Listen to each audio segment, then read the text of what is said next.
Okay, well, good morning, good afternoon, and good evening to all of you beautiful viewers out there in Facebook land or cyberspace, wherever we might be.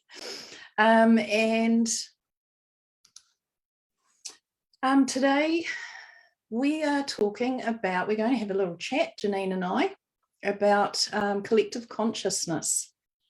We thought this was a bit interesting because there's so many different angles, I think, that we can look at this, but anyway, so if you'd like to join in, of course you can, and we would love you to. So any comments or questions you might have, put them up on the comments underneath the live on our Facebook page here. Alrighty, so how are we today? Janine.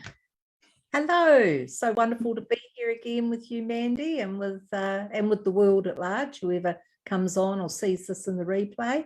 It's always a fabulous time having a conversation, and and being able to share it with the world, as I said last time, is really just such a gift, such a gift. It is, I know we all might moan a wee bit about technology at times, but oh my goodness, what a gift we have. Yeah, it is a gift. It's a beautiful thing, and I just, as we've always said anyway, it's lovely to meet different people from around the country and the world, really, online. It's like having a window through to the outside world, isn't it? And we just sit here at our window and we watch the world go by. Whoever comes past the window is always welcome to stop by and have a chat. Yeah, absolutely. We've got a couple of viewers coming in. Morning, ladies. Joe and Sue, how are you? Morning, Joe and Sue. Lovely to have you here. Yeah.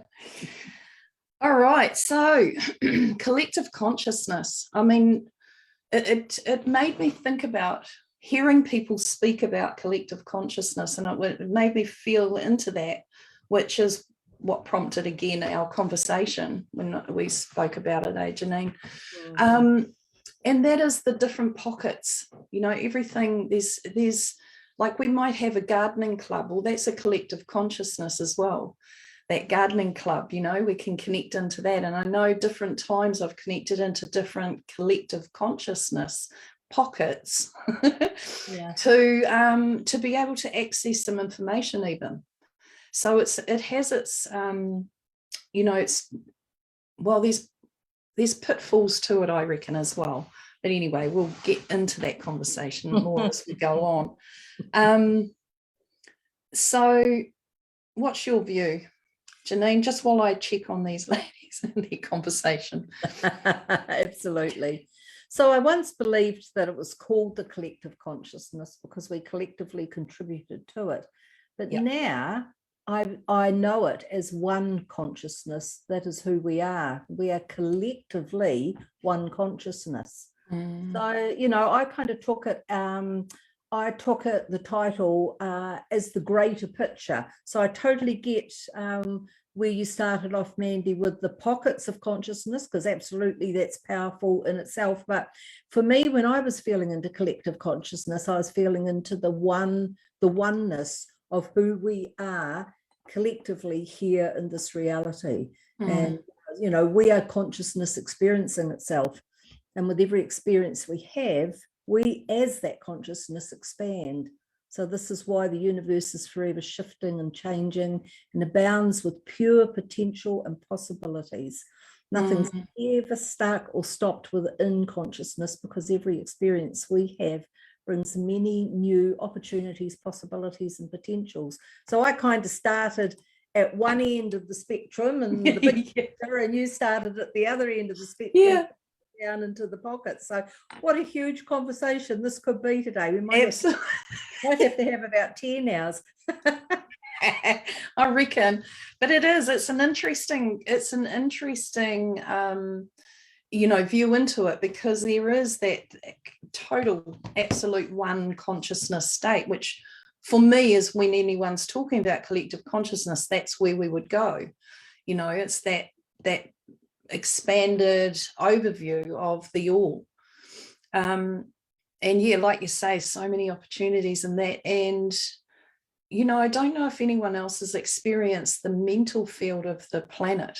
I don't know, have you ever gone into the mental field the mind field, as I call it, of the planet. You know, like how we have the bodies. Yeah. No, I honestly, I can't say I actually have, because I have a tough time just being in my own mental mind, because I'm such a feeling being, and that's where my natural state of being is to feel. Yeah, I get confused just by using the mental mind. So crikey, I can't imagine what I'd be like if I went into the mental field of the all here. So yes, share with us. It's it is a mind field, like actual, and yeah, I can imagine. And it's not a fun place to go. It's like you do feel like you're losing your mind, or there's a collective of so many in there that's just chattering away, and the thoughts that are coming through, they're pretty random, but it's a very busy, full on, and very, it had a pressure to it, you know, where it was pressing in on, and it isn't a comfortable space to be in at all. It was lovely to come back out of that and be in my own sort of silence, in a sense, you know, compared to that place. I bet. But that, you know, if we have gazillions of thoughts in a day, and they all would go into that part of the consciousness, yes, which would be as the mental plane, like you say, I can't imagine for a moment. Well, I can get a sense of how busy that place is, like chaotically busy, mentally busy. Mentally, it really did. It felt like I was pressured mentally in there. And, you know, and why that happened was because at the point in time in my life there was, I was running a group, and there was this division that was happening. You know, there was this one person who was trying to pull people out of there and to come to her place. You know, so there was this stuff going on, and I could feel it. I hadn't heard anything, but I could feel it. And I could feel people's minds checking, like on me, if you get me. So I could feel this stuff coming through, because when this person was talking about me, then it was coming to me energetically. So I was finding this interference going on, and that's why I went to check. I went to check where this was coming from and sort of track it, really, and ended up in this mind field. and why we went there, Spirit showed me this, is that it is like a spaghetti network. It's just like, if you imagine, you know, the old plug-in phone systems we used to have, and there were just cords going everywhere all over the place. That's what this thought process stuff was like. It was like a spaghetti train station that was just stuff crossing over each other all over the place, and there was almost like no gap between them either, and that's where the pressure I felt came in. There was just no space in between to take a breath and hide for a minute to get, you know, out of this crazy. But what it did show me is the amount of energy that we put into thought, and what does get caught around in the spaghetti network. How could I put it? Because if we think about magnetizing and how we magnetize and we project, well, we're collecting up the same. If we have thoughts around something, this is what I feel. If we have a thought around something, then we're going to get other thoughts that match those sorts of thoughts coming through, like in that collective there. And that's what I was getting shown. So it just showed me the impact that we have energetically through our thoughts that aren't actually, they are going into a collective conscious state somewhere, which is in that mental field, definitely, of the planet. But what I also realized was that how many of us sitting in meditation are moving past those fields. You know, for me, it was like, we might have an idea that comes forward when we're sitting in that space of what we believe maybe the unknown, but are we actually in the field of thought where we're getting this idea from that's been put there by somebody else? and we're picking it up and running with that, going, oh my gosh, look what God gave me, or my conscious gave me today, my inner being, and really it's actually from that field. So it made me really check in to where I get my information from. And from that point on, I started going right outside the planet. So when I'm going into meditation, I'm going inward, of course, but I'm moving myself past and through what I felt were the barriers or the fields of this planet, as is our body. So yeah, it was very interesting. But again, the collection of same thought. See, it just shows how powerful we are as beings, on every level. The mental layer of us, or level of us, is a hugely powerful piece of us, and to have control over it rather than it control us is a massive thing to have. But that comes with consciousness. So here we are back to the word consciousness again, because there's two ways of looking at consciousness. We have the consciousness of one, which is who we are, and we have conscious awareness, which is us in our awakened presence within every moment of our life experience. And this is where we're moving to now, is to step into each moment in that awakened state, rather than allow ourselves to live our life by default, blinkers on, not realizing that we're creating our life experience here. So getting back to what you were talking about, I remember years ago being shown, it was like I was outside that mental field and I was being shown into it, without actually it touching me at all. So I was in observer mode, and I saw all the thoughts in there, all scurrying around like busy craziness does, energy does. Yeah. And all the like thoughts, all the similar vibrational thoughts clumped together. So like magnets, they found each other of similar vibration and they clumped together in there. I actually literally watched this happening. Yes. Then that clump of similar vibrational thoughts created a life force of its own. It became something.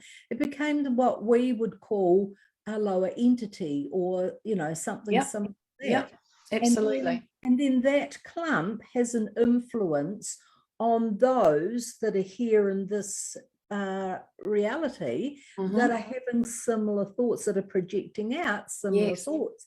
And so that mass comes in and connects to them and starts influencing them even deeper in that way of thoughts. And if you like, not a nice way to say it, but starts feeding off the very life force of that person. Absolutely. Yeah. Very detrimental, so there is many layers and levels to this consciousness that we are, this collective consciousness here in this reality, isn't there? Yeah, absolutely. And same happens when somebody might run anger, and it's got quite a force in there. And I know when I've got to that point where I snap and it's just a rage, that's come through, there's a power in that. Like I could feel the force of that energetically. It's like, whoa, could knock people over. And in that space, when we run that often enough, we do also create those into being. So the angry demon, the angry energy that's sitting on somebody's shoulder that just continually pokes and prods and gets them to react again, so that it gets fed. Yeah. And all of these things, totally. It's like we can take it to the other end of the spectrum as well. And when we are having joyful thoughts, happy thoughts, and we're in creative creative mode with our thoughts, those thoughts come together as well. And rather than feed off us, though, those thoughts give to us. So that vibration actually gives back, whereas the lower vibration takes from, fills up and takes from. So so there is like layers and levels within the layers and levels, isn't there? Yeah, for sure. Even that denser stuff can feed you in some way, though. You know, it can be like an addiction running them. I know my sadness was like addiction. It was like, I need something to trigger that sad in me, to give me a good cry so I could feel better. You know, so it was, and I realized in that process one day, going to a Netflix movie to have a good cry, and I was thinking, you know, this is like a bloody addiction. And it was was something that kept just triggering me to want more of it. It was absolutely a bizarre thing. Yeah, no, totally. I totally get that. You mentioned Netflix has that's just brought on a whole new level of the collective consciousness here, and that is that, you know, people go along to the movies and they watch all these war movies, brutal, bloodthirsty movies, these horror movies, these dramatic action movies, and every single movie has an influence on us. And that influence goes out in thoughts and emotions and ideas and attitudes and beliefs straight into the field, straight into the consciousness. And we are influencers. Every one of us is an influencer. So every part that goes into that collective oneness influences the masses to varying levels, depending on where everybody is in themselves. And so we watch those movies. We have so many frights and fears and angst and all that in there, putting all that loosh out into the field. Then we get up and we go home, and we take that energy right into our homes, into our families. We share the movie. So we're sitting down with our siblings or our mum and dad or our partner, and we're going, oh my gosh, and this is, I'm so afraid. And we feed that into the room, into that conversation, to that person, you know. This is how it works, and we influence others, and we are influenced by others.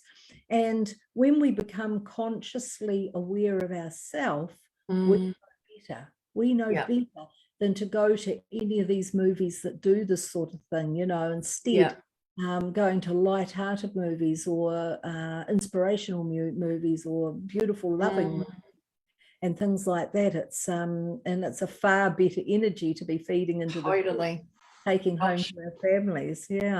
I totally remember that, walking home after the movies when I was a teenager, and thought I'd try The Exorcist, and I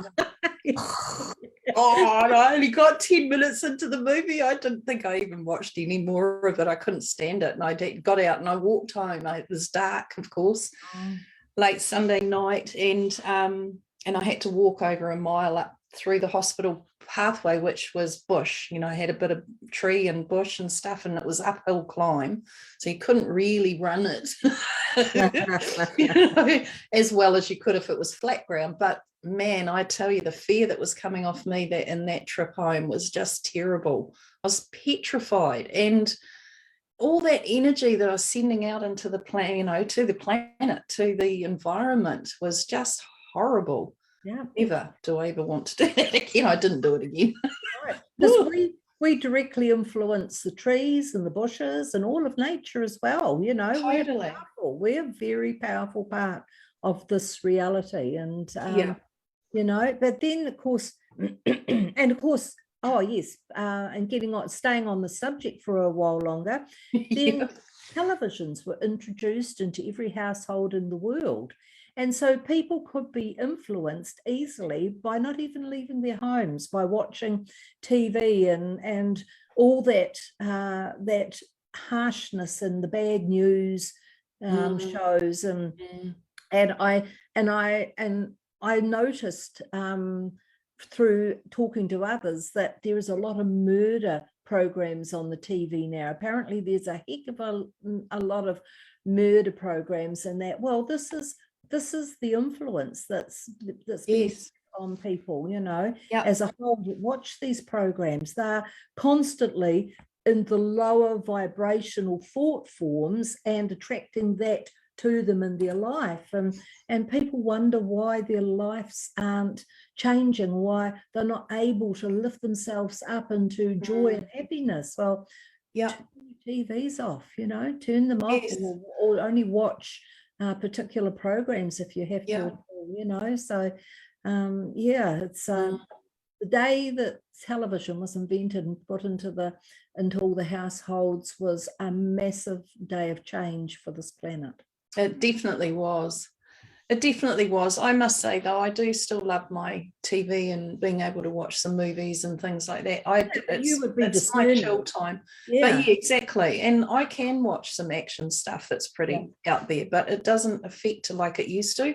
When I was running my programs, definitely, like I couldn't watch something that was where there was a stalker, you know, because I'd been stalked. It was like I couldn't watch rape stuff, you know, anything that connected to my story. Yes. I couldn't watch it. It was just too much. So, you know, that's definitely all changed now, but they're not my go-tos, you know. No. I prefer the lighter, really. If I put something like that sort of thing on, it's totally to shut my mind off and just, I don't have to think about anything. I can just watch it and not think about it, really, which is silly, but it's no, not at all. I totally what get it is. Pre-COVID days, I used to go to the movies regularly. Like, Yep. I could be at the movies twice a week. I'd get my cup of coffee and then I'd go by myself. I loved movies, and that was my breakaway time from the world, you know. But I was incredibly discerning. I have to be, because I'm very sensitive. And so if I go into anything, if I accidentally end up in something that's got stuff in it that I just can't handle, I have to cover my hands with my ears and shut my eyes. I must look funny in there. This lady my age sitting there by herself, and she's not even watching the movie because she's got her ears and her eyes shut. But you know, I just can't subject myself to some of the images that are coming off some of the movies. So I'm very careful. But since COVID's come along, you know, of course, and mandates and masks, etc., yeah, that part is gone now, and maybe one day it'll come back. I don't know, but yeah, we'll just have to wait and see. So you know, if we move it to the other end of the spectrum, away from thoughts, and we come into feelings, and notice that influence on the consciousness of this planet. So feelings are rising now into higher and higher vibration. And when we learn to control our mind, and we bring our mind into alignment with our heart, we can bring our thoughts into the very same place as these higher feelings. And this is where we find our center and slide into the truth of who and what we are so much easier, with grace and ease. I love saying that. Yes. You know, and that is the influence that we have on the consciousness of this planet, then, on this reality of ourselves. And we influence so many other people, you know. So people will often say to me, oh, I don't know what my purpose here is. And of course, all of our purpose is to awaken to ourselves and to remember who and what we are. But we're also here to support each other. And I say to people, you've been doing that since the day you were born. And as you become consciously aware of yourself and who and what you are as that consciousness, you're influencing everybody else to the depth and the level that they're ready to be influenced, of course, into rising higher too, because that's what we do.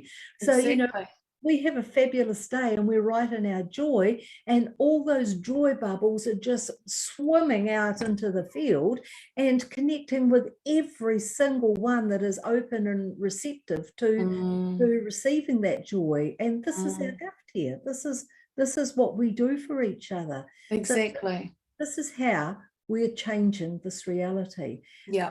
Do notice, you know, I was sitting here about an hour ago, and I was just feeling into our topic today, and I was just asking, what do I need to see and know for our topic today? And I saw something and I found something that I was surprised about. And that is that we are oneness. So there is only one consciousness.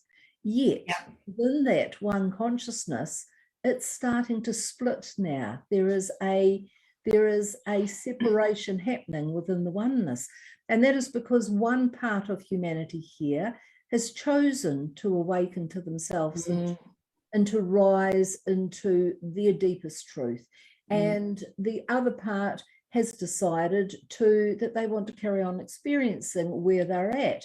And they want to experience the fear and the duality. And the other part, of course, wants to experience the love and the oneness. So there is kind of a pulling part within the oneness happening as two different realities start to be created here. And that's what we're feeling right now. And we've spoken about this before, the separation that's happening, but I hadn't taken it through to the level of the oneness of the collective consciousness. Right.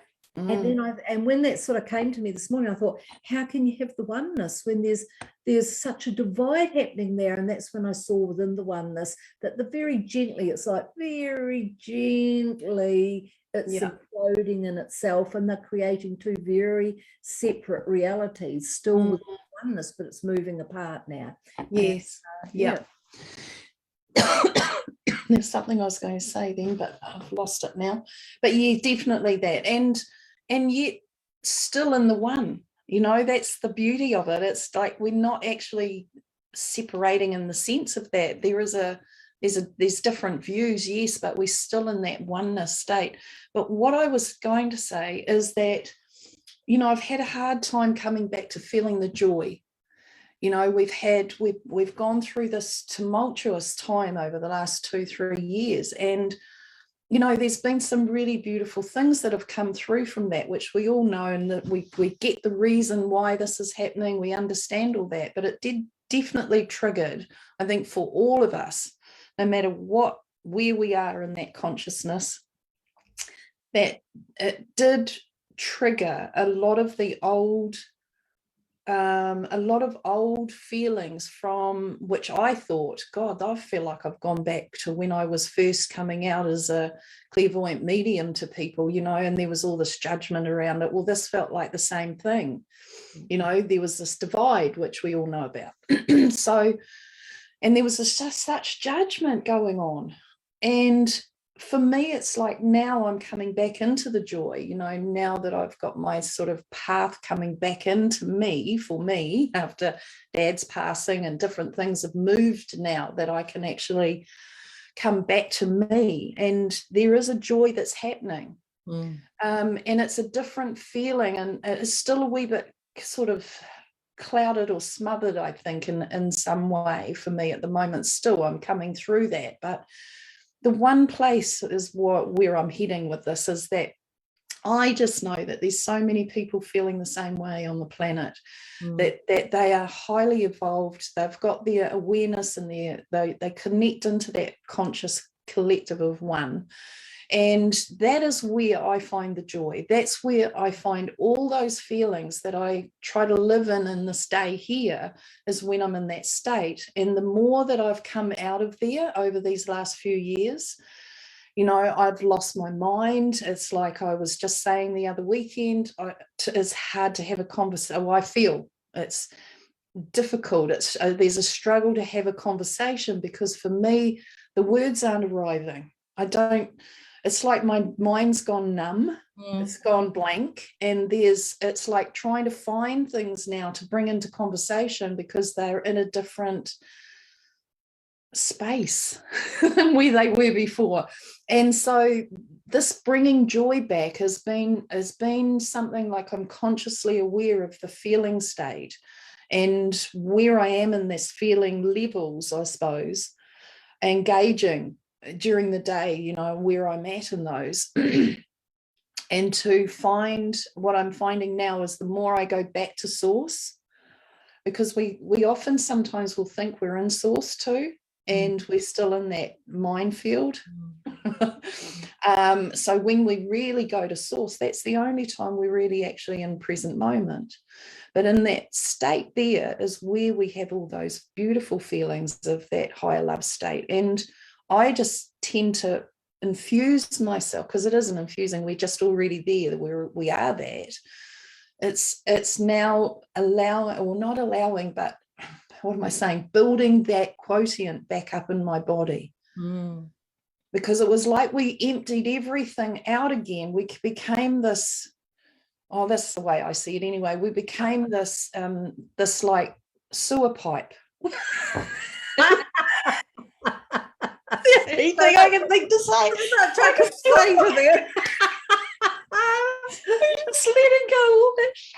Yeah. And it was just constant. I was like, oh my goodness, I thought I'd done all this stuff. It was like going back in and cleaning up and actually, 30-second wipe away, whatever that one is, spray and wipe, to get rid of the gunge around the outside of the pipe or whatever. It's like, oh my goodness. And it was grueling. Yeah. Oh, so now it's like, I feel like energetically everywhere on the planet now, we're coming into those spaces. And it was just the other night too, and last night again, I had this conversation with the same person, but it was that so many people now are seeing different spaces in the ether and different spaces in the dimensional spaces that we're seeing now. It's like things have changed. And vivid dreams more so. People are coming into the dream state more again, and things are sort of shifting to where we're coming back to where we not were, because we're never going to go back there. We're always expanding, moving on. Yeah. But it was like I've been noticing these pockets in the dimensional layers. So it's like, and it's a very difficult thing to try and explain and describe, but it's like, say, going into from the lounge to the dining room, and as you come around into the dining room, there's an area here where there's 2 or 3 different pockets of energy that you could connect into. It's like it's hard to explain. But anyway, there's so many different things that are coming on board at the moment. And that collective consciousness that we go back to in the source moment is where we find the joy again, is where we find that love that we really are, and anchor it back through into this vessel, because we lost that. We lost a lot of that when we were going through these last 2-3 years. And I can feel that building more and more within myself. I can feel too, and I feel like this is one of the major things that I feel most people are, is that when we are not in the flow of creation, we go downhill. Like our body shut down, we get more pain in the body. It's like we've shut the vessel off. And I find when I'm in the creating state again, which is what I'm in, it's like it flows through and that sewer pipe's clear, cleans it out. So yeah, it's a huge movement that we're all in. Well, we're creative beings. So if we're not flowing in our creative energy, we are kind of turned off or not tapped in to the source of ourself. I mean, we always are, but it's like the flow has been turned right down, the tap's been turned right down. So I totally hear you when you say that. That's completely normal for us.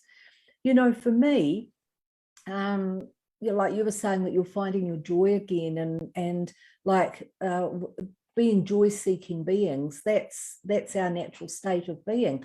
But for me right now, what I'm finding is, and this is every day, even when I'm having what I call a blah day, which is kind of like a flat day, I'm finding a peace that's profound, and yes, and I slip into it. Or I become aware that I'm already in it in any moment that I bring my full awareness to myself in the moment. Yep.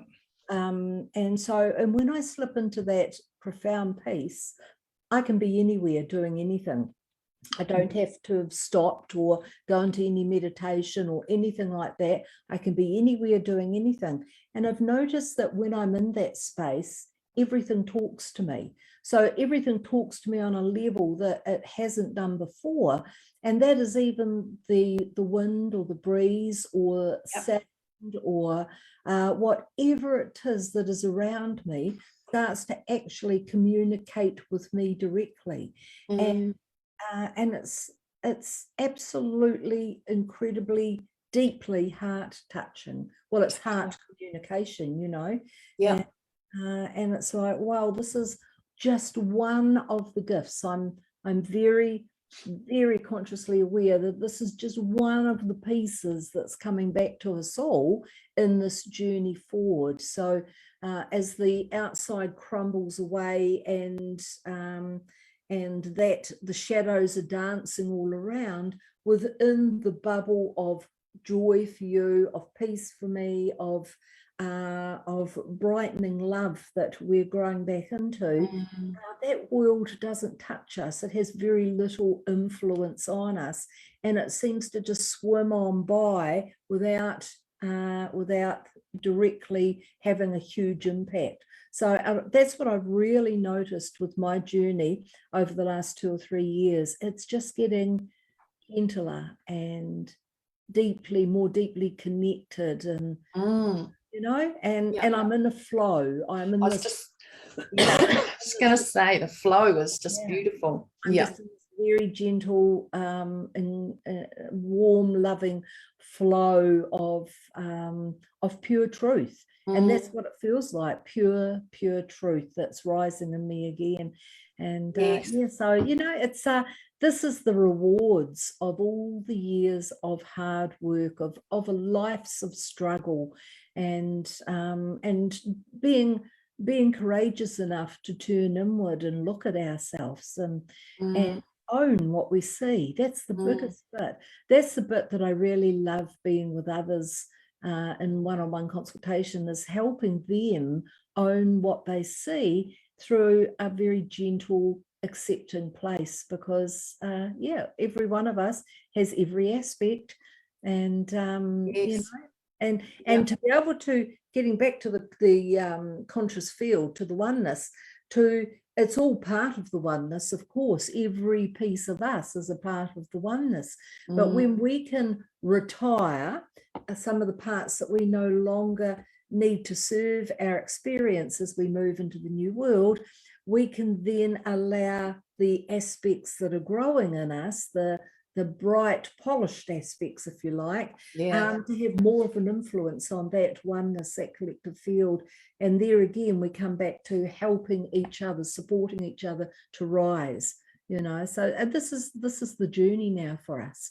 We're creating a new world, and we've got each other by the hands, and we're all stepping into that new creation together, you know. It's just... It is. It's a fun thing. I know it hasn't been. I know it's knocked us around, like we were saying, you know, over the last 3 years or so. But it's actually one of the most beautiful things that we really have come in here to do. It's the main thing. Yes. So we've got Moon, who says, "Go within in our hearts to find peace and bliss and honor our connection to source at every moment." Exactly. Absolutely, Moon. Yeah, totally. And John says, "How wonderful to lose our mind, allowing access to source." Yes, dead right, John. I remember one of my family members saying a year or two ago, "Have you lost your mind?" Like they said it in anger. And I went, "Yes, isn't it wonderful?" It was totally the reaction that they weren't expecting, that floored them. They didn't know quite, they just didn't know how to respond. It is totally. It's a very weird thing, though. It's a weird thing in that,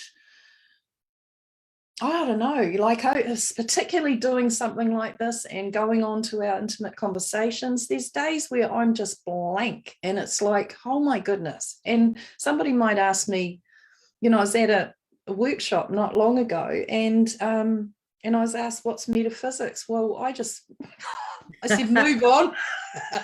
It's a word. It's just a word.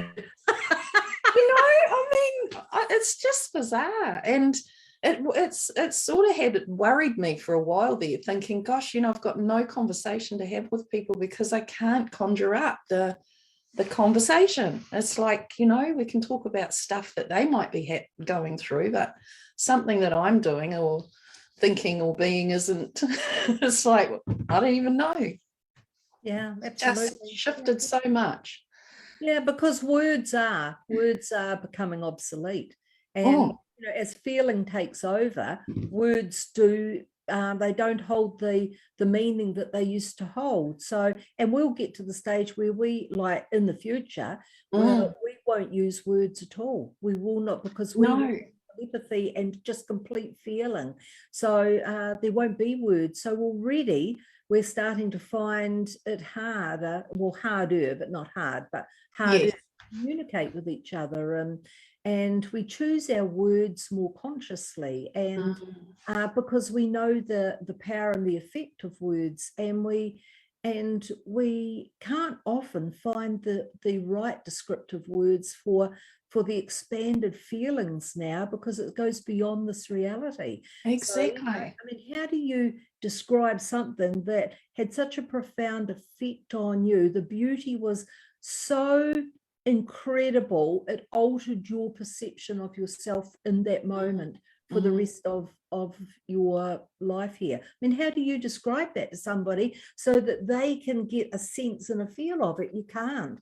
You just have to let them see by the example of the newness in us, that we went through something profound. So words are, and I'm also noticing, and I've been noticing for quite a while with myself, but I'm noticing with others as well, is that the mundane conversation, the surface conversation, hi, how are you? How's the weather in your neck of the woods? Or that stuff that's meaningless is just nearly gone now from those that are awake to themselves. Because why waste those moments, those precious moments, on saying something that you've got no interest in really, when you can look at that person in the eye and smile and say, so lovely to meet you, I'm feeling you, I see you. Don't like use the time to really be present with knowledge. Instead of just surfacely brushing past and saying, yeah, nice weather today. I mean, I know. And that knowing, that it's like, even when I think I've said to you before, when my children were younger, and even now with Macy, it's like there's a question asked, or what is this? And I think, why are you asking me that? You know what that is. And it's this knowing that the soul knows all that, but actually you're in a small body, and no, you don't know that, and your human self doesn't know that. So I need to answer that question. But I used to get frustrated with it, because I was always in that space of they know, and they did, but their little human didn't, and I had to come back to the human self and go, oh no, okay, so they don't actually know, Absolutely. And it is, we've been moving through these 2 worlds or 3 worlds really for such a long time. We've been sort of in and out of them in many ways, coming into that collective conscious oneness state, and then we move back into the human, and there's a bit of density there that suffocates the memory and the awareness and the knowing sometimes. Yeah, absolutely. So it's moving ourselves through. We have within the conscious field, of course, of oneness, where we are only one. We have every single life that's ever been lived, that's being lived now. Every single experience is within that conscious field as well. So I ask you, Mandy, how can one person say, I've been such and such? Let me just, for instance, pick somebody in history. I've been Queen Victoria.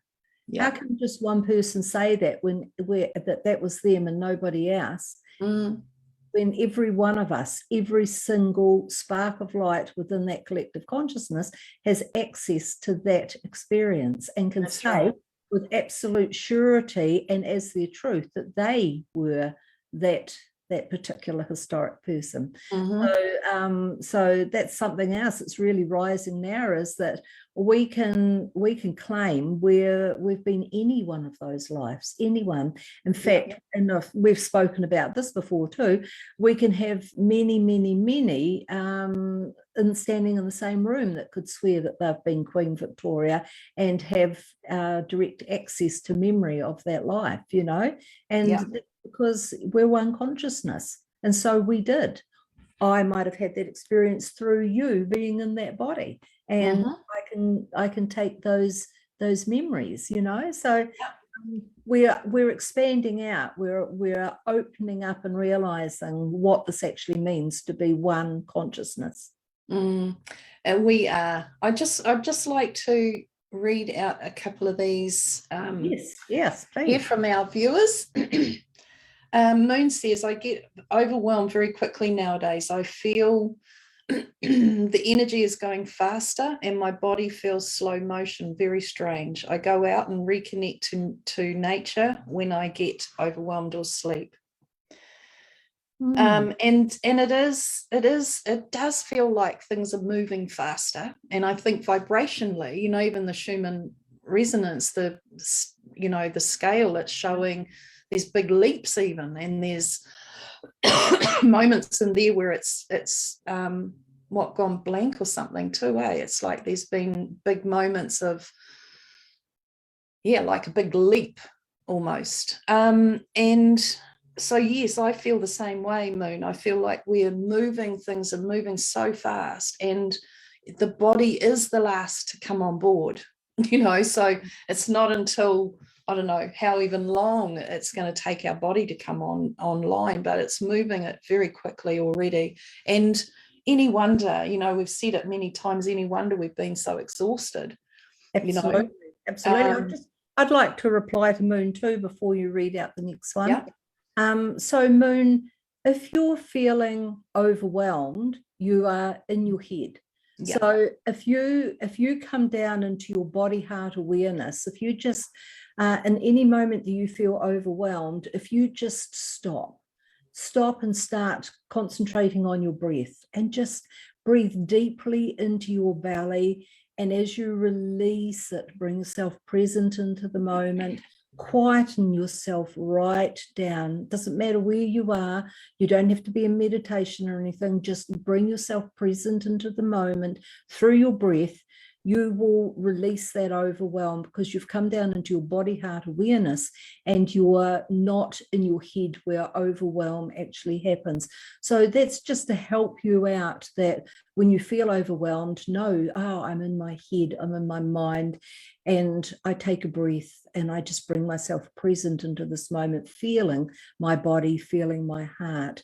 And the other part for you, Moon, is also that time is shortening here. So there is the sense of things are quickening up, things are becoming more rapid, because the 24-hour day now is actually only 13 hours in the day. So we're nearly just about half the amount of time that we used to have in the day. We're down to half that now.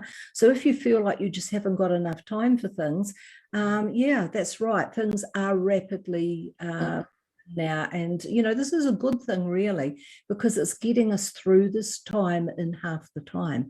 And as we grow out of this reality, there is no time. So already we're getting that sense of flow. We are planning, it's getting harder. We're having to do things differently so that we can keep our head above water in a day, you know. So just realize that you've got half the amount of time. So the 24 hours is still there, but time sped up so much, it's like 13 hours in the day now. So just pace yourself with that. For me, personally, I know that my very best time is the mornings, and I know that by about 2 in the afternoon, I've had enough of the day, and it's time to bring myself back in to rest and relax, and it's time out. So, and I know that's the same for others here close to me that I know. We just know that up till 2, and then it's like day's finished, and so totally.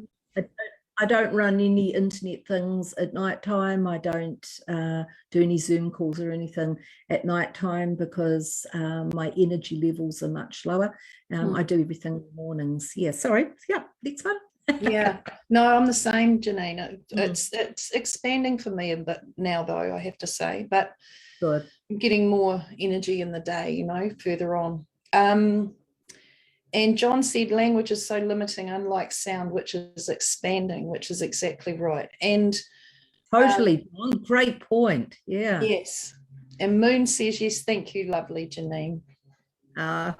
So John also says, until man learns to live in this world and not be of it, he will not know the art of dying daily, the secret techniques for moving the consciousness beyond the veil of death. Yeah, absolutely. Yeah, that's beautiful. Yeah, it is. Yeah, profound, John. Love your contributions. Love them. I love that first part, the first one that John said about, words are becoming obsolete with sounds. Becoming more expanded would be my word. Totally, I get that completely. And that's why we're seeing so many more people stepping forward in their sound and allowing themselves their sound and sharing that with others, and that's beautiful. Yeah, for sure. What have we got? Oh, Wendy said, wow, here right when Janine Savion said, when people are conversing and you don't want to waste a precious moment, oh, wow, that's what I always say to myself, to seed intention, to point out the magic, because it's more fun. Yeah, and Wendy, if we do engage in a conversation that is really just surface stuff that we just know that we don't want to be part of, we immediately feel the drain on our energy. Immediately now, we start to feel that drain on our energy. It's like it's been pulled from us. So, why do that to ourselves, And like Wendy said, especially when we can stand there and we can say something to that person that may trigger them in such a beautiful way that it gets them looking at a new piece or new part of themselves, or a recognition in themselves right in that moment, and that's, as I've said probably for the third time in this conversation, that's what we're here for, to help each other rise, Yeah, absolutely. And it is, I think what we've always been is we've been, even in conversation, we're thinking about what we're going to say to that person when they've finished speaking. So we're not really even engaging in what they're saying. We're already hearing part of it, and then we're collecting up what we think we might respond with. And that's all energy being taken out of our, energy pot. Not that it's ever empty, but it can be if we're not running it from the source consciousness, of course. Absolutely. So when we're using mind like we do in a lot of conversation, it's just a mental thing. It's not, There's two ways to stand with somebody and be in conversation. One way is to be fully present in that conversation, to give that other person space to talk, because we are interested and we honour their space to share what they've got to say, hear them without being triggered into coming in and saying what we've got to say, and then responding once they've finished. Or we can stand there, hear something that they've said, be triggered in our own mind, go straight into our own story. In that moment, we're completely not present in the conversation anymore. We're right in a story in our mind, and then we blurt it out across them or above them, and we bring it back and make it all about us. So there's very little honouring in that conversation. So this is about presence again, being consciously present in the moment. Yes. And it was interesting, Guruji he speaks about how he spoke about how even speaking now, the way, you know, sound travels. So even whoever's hearing this now, even me speaking it right now, you're still hearing it in the past. Yes. Yes. You know, so that's like we're never really, we are, sometimes we are very present in the moment, but everything really is almost in the past by the time we get there. And then, of course, we can also look on it that there is no past and there is now. And everything that we believe's happened in linear time back then, and every single piece that we're already trying to create in the future, every part is right now within this breath in this now moment. And how massive, how endless, how unlimited does that make this universal field of creation if everything from the moment of birth, of conception of the universe itself is happening right now in this moment. I know that I used to get sick of hearing that, you know, over my spiritual journey here. It was like, oh, I used to hear that all the time, and it was like, but I've had past lives, you know, I can recall those lives. You're having those past lives right now. Exactly, you know, and it used to bug me because my mind couldn't work that out. It was like, how the hell? I mean, you know, it was funny because it used to annoy me. It was like, and it's like, love it, just love it, just, you know, love it. And you know, it's like I'd be putting a finger up going, love it, love it. It's like, well, just love it. Oh, right. But you see, because of where we're at now, and that we can understand it to a new depth, we realize that that with the linear time changing now, with it dissolving completely, of course, that takes the past and the future with it, because they are linear time. So how can they exist if time is not going to exist in our new beautiful new world that's coming? How can they exist? So we are expanding our awareness in this now moment out to all that potential, those possibilities that are right there, of all that right now. So and this is the thing, you know, we talk about the new world, but we actually, there's no time, there's only this moment, then we're in it, we're already there. Yes, and we already are it, you know. And I'll say, look, I know I'm living my best life. I don't know what that actually looks like, because I don't know what that looks like. I'm allowing it to just be in this moment right now, in the best place that I can be for that.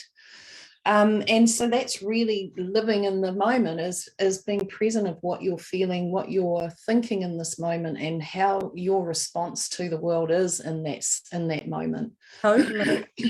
I'm living my best life for who I know myself to be right now. And then 30 seconds later, I could say, I am living my best life to who I know myself to be right now. And I could just keep on every single moment saying the same thing, because that's the truth, you know. So really what that says, Mandy, is that as we open to ourselves, as we find more of ourselves, as we connect into the truth that's just rising in us all the time, that we've been removed from for so long, we are creating our new world in every breath we take. Absolutely. And often people say it's already here, we're just not seeing it. 100%. We can only see it as we open to it, which is opening to ourselves. Yes, absolutely. I love it. And how easy is that? You know, and that's an example of that is when we lose something, you know, we think, I thought I put that down there. And then you've looked everywhere, it's not there. You come back in an hour's time, and here it is sitting in the place that you thought you left it. Or you knew you'd left it, you know. Yes. That's been happening a lot to me over the last few days too. Yes. But yeah, it's an interesting, I love the makeup of it all, you know, and discovering more in that as we deepen, as we open to the real who we are, and find out more about that. And what I'm loving too is it's like uncovering the new gifts Mm. Our new spaces within us that are filled with all these glorious little gifts that we can unfold and unwrap and see what else, it's just so much joy. And that part there is what, me, I'm a run ahead girl. Yeah. So that's all part of my wanting to run ahead to see what else.